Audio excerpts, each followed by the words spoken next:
Voilà, on a fait 4 premiers volets où on étudiait les types de corps. On a plutôt fait de l'anatomie, hein, des corps. Là, on va vraiment faire la gymnastique, c'est-à-dire monter, descendre. Comment on monte, comment on descend. Pourquoi on monte, pourquoi on descend. Voilà. Alors, j'aimerais quand même dire d'abord que, bon, l'impression qu'on a, c'est que monter, c'est difficile, descendre, c'est facile, si c'est de la marche. Mais en fait, non. La montée, ça va se faire par un espèce de bouton d'ascenseur Sans efforceur. où ça va monter directement. Ne serait-ce que invoquer l'existence d'une clôture algébrique, ça va suffire à monter. Et ça, c'est le programme, hein, de l'agrégation.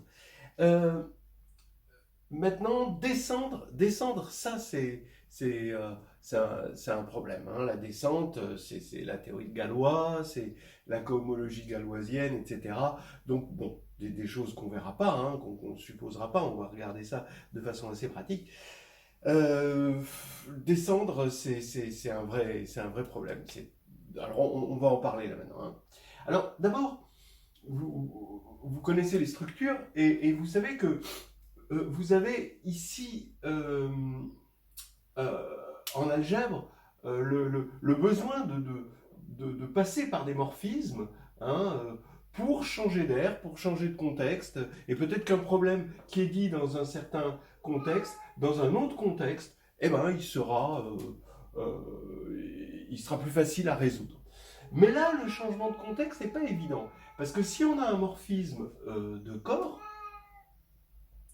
euh, un morphisme de corps, son noyau, c'est un idéal.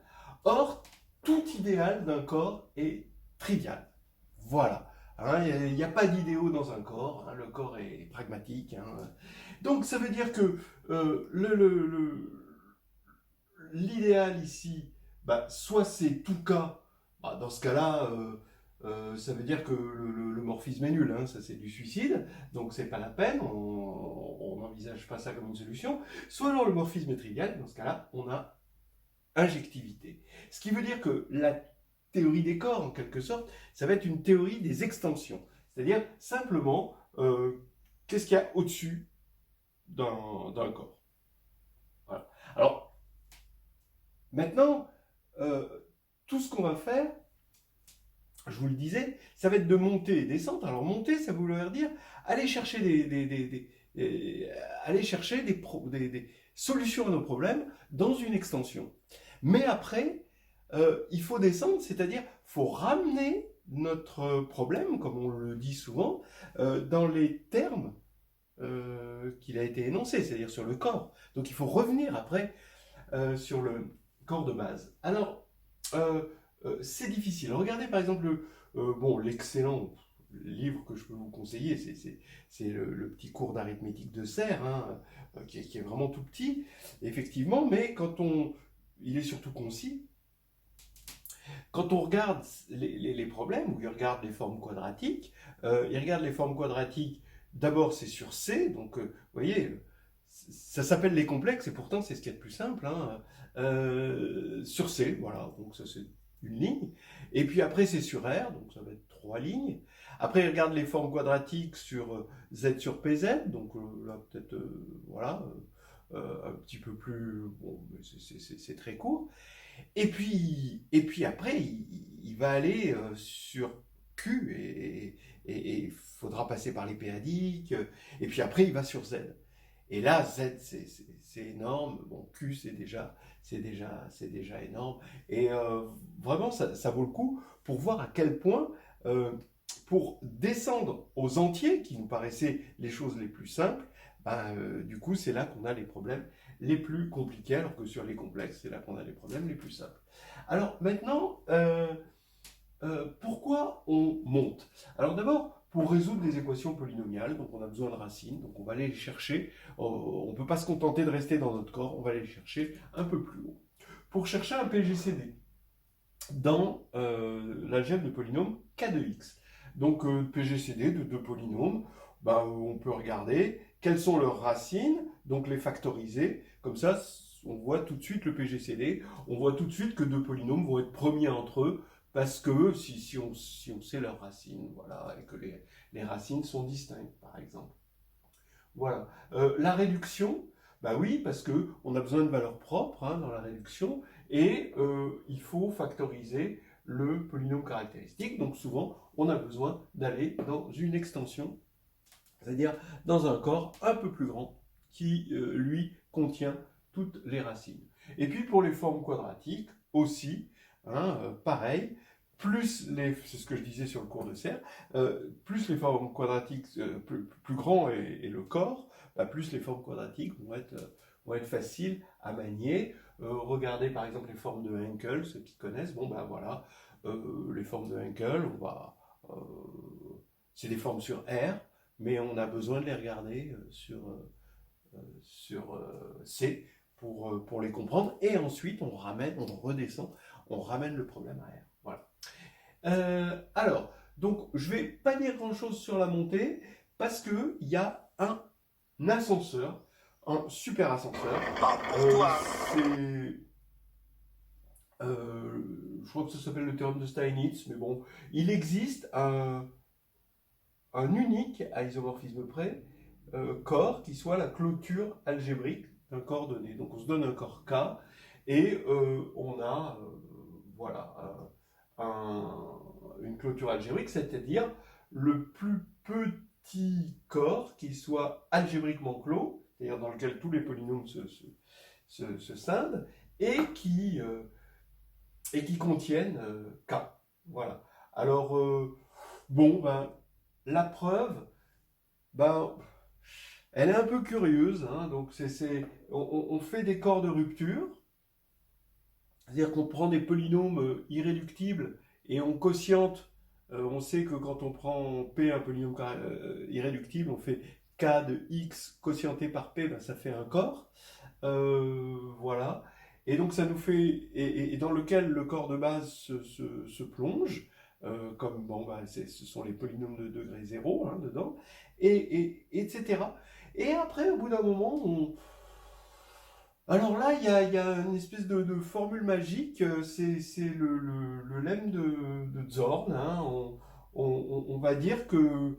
Alors, on se pose quand même des questions, parce qu'on se dit, d'accord, je vais créer un corps un peu plus grand, mais en même temps, il va me créer des polynômes, plus de polynômes, donc plus de racines. C'est-à-dire qu'au départ, j'avais un petit problème, mais maintenant, j'ai créé un corps dans lequel on a des racines, mais j'ai créé des nouveaux polynômes, et j'ai créé donc du coup de nouvelles racines. Et donc, donc je vais aller chercher ces racines, et à un moment, est-ce que ça va converger? Bon, alors c'est curieux, parce que, bon, il y a Zorn qui nous dit, oui, c'est bon. Alors ça a l'air de se passer là-bas au fond, là. On voit pas trop comment ça se passe. Zorn, c'est équivalent à l'axiome de choix. L'axiome de choix, on se dit, bah ouais, c'est mon choix, je vais le prendre. En fait, Zorn, c'est quand même assez mystérieux, même si c'est équivalent à un axiome qui ne l'est pas. On dit, tiens, j'ai envie de prendre un élément dans un ensemble, j'ai le droit. Bon, voilà. Donc, j'en dis pas plus. Si, faites attention, la clôture algébrique de Q, d'accord, C est algébriquement clos, il contient Q, mais C n'est pas la clôture algébrique de Q, parce que c'est pas le plus petit. Donc il y a la clôture algébrique de Q, qui est un objet assez complexe. C, c'est la clôture algébrique de R. Voilà. Maintenant, on a des corps de décomposition. Ça, c'est moins mystérieux, si vous voulez. Mais étant donné que le théorème de Steinitz, il est au programme, il est admis, d'accord? Eh ben, vous pouvez dire comme ça, si j'ai P un polynôme, eh ben, le corps de décomposition de P sur K, c'est-à-dire le plus petit corps sur lequel P est factorisable, est complètement scindé, donc c'est L égale K de lambda 1, etc., lambda n, où les lambda i sont les racines de P, et ben on va les chercher où ces racines, bien sûr, parce qu'elles sont où ces racines, ben dans la clôture algébrique qu'on a admis. Donc ça, c'est très pratique pour la montée. D'accord? Donc tout est fait avec des corps de rupture. Hein. Les corps de rupture, c'est rien. Vous prenez un polynôme P qui est irréductible sur K et vous injectez K dans K de X quotienté par P. Hein, d'accord? Donc K, il s'injecte dans K de X, c'est les polynômes de degré 0. On quotiente par P, ça reste une injection. Et comme P est irréductible, ça c'est un corps. Et ça va nous faire une extension. Et notre racine, ça va être la classe de X. Donc ça, c'est quelque chose que vous êtes censé connaître bien. Alors ça, par contre, ça c'est quelque chose que vous devez savoir pratiquer pour la grecque externe. Alors maintenant, la descente. Alors la descente, je ne vais pas faire de la théorie de Galois, mais et la théorie de Galois n'est pas au programme, etc. Mais son parfum doit être à peu près compris. Vous prenez K un corps, L un surcorps, donc une extension, ce qu'on appelle une extension. Hein, et ben, donc on est monté, maintenant on veut redescendre, c'est-à-dire qu'on prend un élément de L, on veut savoir s'il est sur K, ou comment on peut construire un élément sur K à partir de l'élément qu'on avait sur L. Et ben, pour qu'un élément de L appartienne à K, et ben, il y a un groupe, c'est faux ce que je dis en général, mais avec des bonnes hypothèses, il y a un groupe qui contrôle, hein, c'est le videur, c'est lui qui va dire, allez, toi tu vas dans K, toi tu vas pas dans K, c'est un groupe, et pour qu'un élément de L soit dans K, il faut qu'il soit invariant par le groupe. Voilà, qu'on appelle le groupe de Galois, tout ça. Alors, bon, il faut voir ça juste dans la pratique. Si on regarde C et R, on prend un élément de C, à quelles conditions il appartient à R? Ben, s'il est bar invariant. En fait, le groupe, c'est identité et bar, qui est une involution, donc c'est un groupe isomorphe à Z sur 2Z, et lié au fait que ça, c'est de degré 2, hein, ça c'est dimension 2 sur R, et Z bar, donc être dans R, c'est être bar invariant. D'accord? Pareil, alors important, c'est ce que je vous disais l'autre fois, pensez toujours au Frobenius comme une généralisation de bar. Si vous avez FP dans, donc Z sur PZ, ça, hein, dans l'extension FPN, alors attention, ça, P est premier, hein, mais F sur PN, ce n'est pas Z sur PNZ, ça c'est le gros piège à mammouth. Et ici, vous avez Z. À quelles conditions un Z là-dedans appartiendrait à FP? Ben, si et seulement si ZP égale à Z. Effectivement, hein, le polynôme xp moins x sur fp, il se factorise en ceci. Donc, ça fait bien que ça fait bien ce qu'on veut, hein, d'accord? Donc, vous voyez, ce que je veux surtout insister, à part ici, évidemment, c'est Lagrange en quelque sorte, mais c'est le lien entre ces méthodes que vous connaissez bien parce que vous les avez utilisées assez souvent et ces méthodes qui sont l'analogue, qui sont toutes plongées dans cette théorie qui est la théorie de Galois. Pour montrer qu'on est sur le corps de base, pour redescendre, il faut être invariant. Voilà. Invariant par le groupe de Galois. Alors par exemple, on ne va pas aller beaucoup plus loin que ça, mais des fois on peut, par exemple, la même idée, vous prenez Q et l'extension Q de racine de 2, d'accord, parce que racine de 2 n'est pas dans Q, mais ça c'est une extension de degré 2, et bien à quelles conditions un élément de Q de racine de 2 est dans Q? Ben, vous avez un morphisme qui prend A plus B racine de 2, où A et B sont dans Q, donne A moins B racine de 2, parce que voilà, c'est ce qu'on appelle la conjuguée, je vous ai parlé de la conjuguée avant, hein, d'accord? Et bien, si Z appartient à Q de racine de 2, Z appartient à Q, si et seulement si, sigma de Z égale Z, évidemment, parce que c'est ça qui assure que B est égal à 0. D'accord?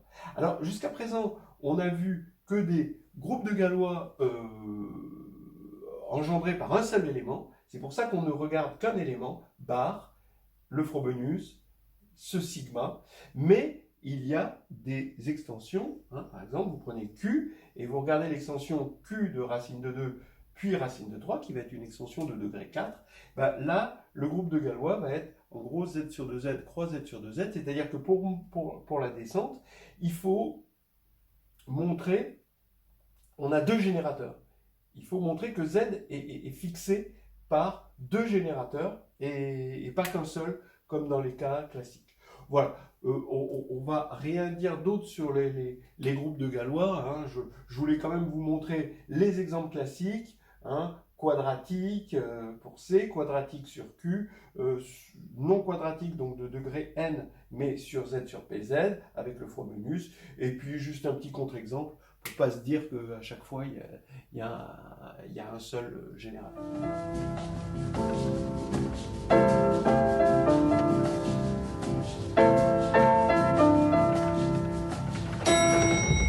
Oula, ça fait des petits guillis au ventre quand ça s'arrête.